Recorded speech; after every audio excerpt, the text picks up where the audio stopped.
بسم اللہ الرحمن الرحیم۔ السلام علیکم ورحمۃ اللہ وبرکاتہ۔ الحمد للہ الذی لم یزل ولا یزال حیا قیوما سمیعا قدیرا بصیرا، والصلاة والسلام علی سید الانبیاء والمرسلین محمد وآلہ وصحبہ اجمعین، اما بعد۔ حاضرین و ناظرین، یہ درس نمبر 826 ہے اور آج سورہ توبہ کی 2 آیتوں کی تلاوت اور تشریح کی جائے گی۔ آیت نمبر 115 اور 116، 115 116۔ چلیے سب سے پہلے ان 2 آیتوں کی تلاوت کرتے ہیں، لفظی ترجمے اور ترجمے کے بعد تشریح کرتے ہیں۔ اعوذ باللہ من الشیطان الرجیم، بسم اللہ الرحمن الرحیم۔ وما كان الله ليضل قوما بعد إذ هداهم حتى يبين لهم ما يتقون إن الله بكل شيء عليم إن الله له ملك السماوات والأرض يحيي ويميت وما لكم من دون الله من ولي ولا نصير صدق الله العظيم۔ لفظی ترجمہ یوں ہے، وما كان، اور نہیں ہے، اللہ لیضل، ایسا کہ گمراہ کر دے، قومن، کسی قوم کو، بعد اذ، اس کے بعد کہ، ہداہم، اس نے ان کو ہدایت دی، حتی، یہاں تک کہ، یبینا، واضح کر دے، لہم، ان کے لیے، ما، وہ چیزیں کہ جن سے یتقون، وہ بچے، ان اللہ، بے شک اللہ، بکل شیء، ہر چیز کو، علیم، خوب جانتا ہے، ان اللہ، بے شک اللہ، لہو، اسی کے لیے ہے، ملک السماوات، آسمانوں کی بادشاہت، والارض، اور زمین کی، یحیی، وہی زندہ کرتا ہے، ویمیت، اور وہی مارتا ہے، وما لکم، اور نہیں ہے تمہارے لیے، من دون اللہ، اللہ کے سوا، من ولی، کوئی دوست، ولا نصیر، اور نہ کوئی مددگار۔ ترجمہ یوں ہے، اور اللہ ایسا نہیں کہ کسی قوم کو ہدایت دینے کے بعد گمراہ کر دے جب تک ان کو وہ چیز نہ بتا دے جس سے وہ پرہیز کرے۔ بے شک اللہ ہر چیز سے واقف ہے۔ اللہ ہی ہے جس کے لیے آسمانوں اور زمین کی بادشاہت ہے، وہی زندگی بخشتا ہے اور وہی موت دیتا ہے، اور اللہ کے سوا تمہارا کوئی دوست اور مددگار نہیں ہے۔ ان 2 آیتوں میں 6 باتیں بتلائی گئی ہیں۔ پہلی بات، اللہ ایسا نہیں کہ کسی قوم کو ہدایت دینے کے بعد گمراہ کر دے۔ دوسری بات، جب تک ان کو وہ چیز نہ بتا دے جس سے وہ پرہیز کرے۔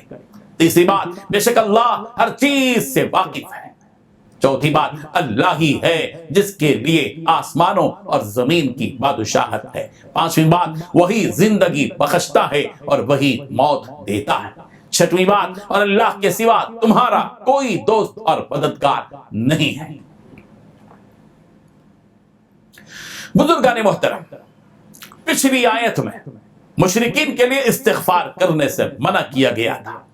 اس آیت میں ان مسلمانوں کو ایک خاص انداز میں تسلی دی جا رہی ہے جنہوں نے اپنے مشرک ماں باپ یا دیگر رشتہ داروں کے حق میں مغفرت کی دعا کی تھی کہ تم نے جو کچھ کیا تھا وہ اس کام سے روکنے سے پہلے تھا، تمہیں اپنے مشرک رشتہ داروں کے حق میں مغفرت کی دعا کرنے سے روکا نہیں گیا تھا، اور تم نے استغفار کیا تھا، اس لیے اس بات پر تمہارا مواخذہ نہیں ہے، اور قدرت کا قانون اور دستور رحیمانہ ہے، وہ کسی ہدایت پر قائم قوم کے ساتھ وہ سلوک نہیں کرتا جو سلوک کسی گمراہ آدمی کے ساتھ کیا جاتا ہے۔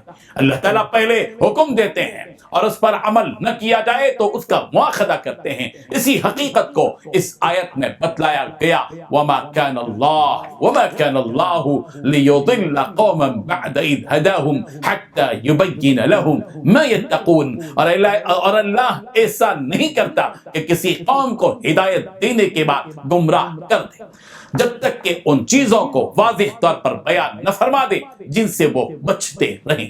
صاحب روح المعانی رحمہ اللہ لکھتے ہیں کہ اس میں ان مسلمانوں کو تسلی دی گئی ہے جنہوں نے ممانعت نازل ہونے سے پہلے مشرکین کے لیے استغفار کیا تھا۔ اللہ تعالیٰ نے فرمایا کہ اللہ تعالیٰ مہربان ہے، وہ ایسا نہیں ہے کہ اہل ایمان کی مذمت اور مواخذہ فرمائے کہ تم نے مشرکین کے لیے استغفار کیوں کیا، جبکہ ان کا یہ استغفار کرنے کی ممانعت نازل کرنے سے پہلے تھا۔ یقیناً اللہ تعالیٰ ان کے اس عمل کو گمراہی قرار نہیں دے گا جنہوں نے اپنے مشرک رشتہ داروں کے حق میں استغفار کیا ہے۔ ہاں، اب اس کے بعد اس کی کوئی گنجائش نہیں ہے کہ کوئی مسلمان اپنے کسی مشرک رشتہ دار کے حق میں یا ماں باپ کے حق میں مغفرت کی دعا کرے۔ اب اگر کوئی ایسا کرے گا تو وہ باعث مذمت عمل ہوگا اور مواخذے کا سبب بھی ہوگا۔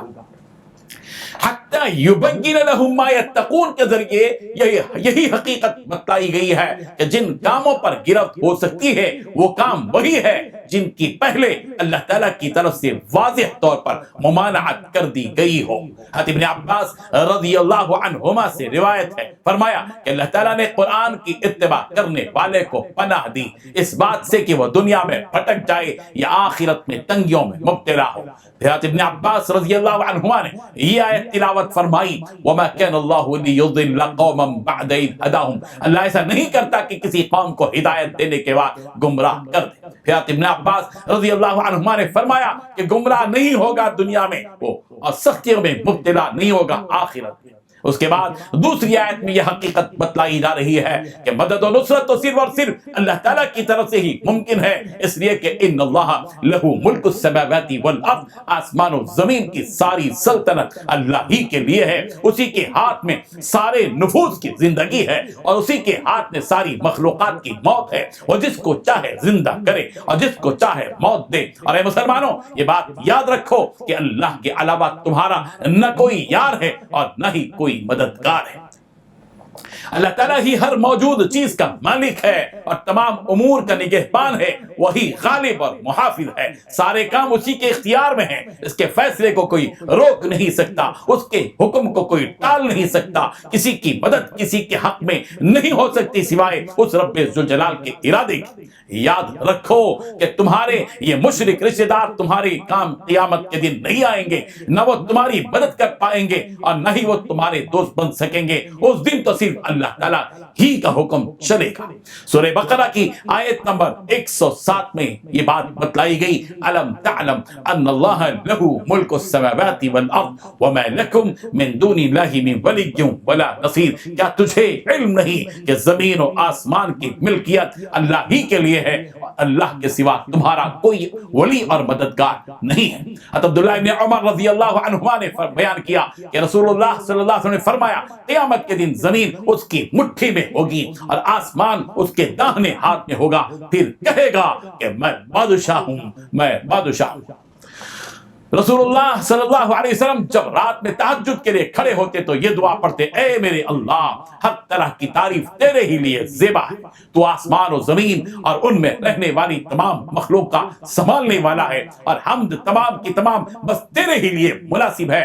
آسمان و زمین ان کے تمام مخلوقات پر حکومت صرف تیرے ہی لیے ہے اور تعریف تیرے ہی لیے ہے، تو آسمان و زمین کا نور ہے اور تعریف تیرے ہی لیے زیبا ہے، تو سچا ہے، تیرا وعدہ سچا ہے، تیری ملاقات سچی ہے، تیرا فرمان سچا ہے، جنت سچ ہے، دوزخ سچ ہے، انبیاء سچے ہیں، محمد سچے ہیں، قیامت کا ہونا سچ ہے۔ اے میرے اللہ، میں تیرا ہی فرما بردار ہوں اور تجھی پر ایمان رکھتا ہوں، کب تجھی پر بھروسہ ہے، تیری ہی طرف رجوع کرتا ہوں، تیرے ہی عطا کیے ہوئے دلائل کے ذریعے بحث کرتا ہوں اور تجھی کو حکم بناتا ہوں۔ بس جو خطائیں مجھ سے پہلے ہوئیں اور جو بعد میں ہوں گی، ان سب کی مغفرت فرما، خواہ ظاہر ہوں یا پوشیدہ۔ آگے کرنے والا اور پیچھے رکھنے والا تو ہی ہے، معبود صرف تو ہی ہے، یا یہ کہا کہ تیرے سوا کوئی معبود نہیں۔ اللہ تبارک و تعالی ہمیں ان حقیقتوں کو سمجھنے کی توفیق عطا فرمائے۔ وآخر دعوانا ان الحمد للہ رب العالمین۔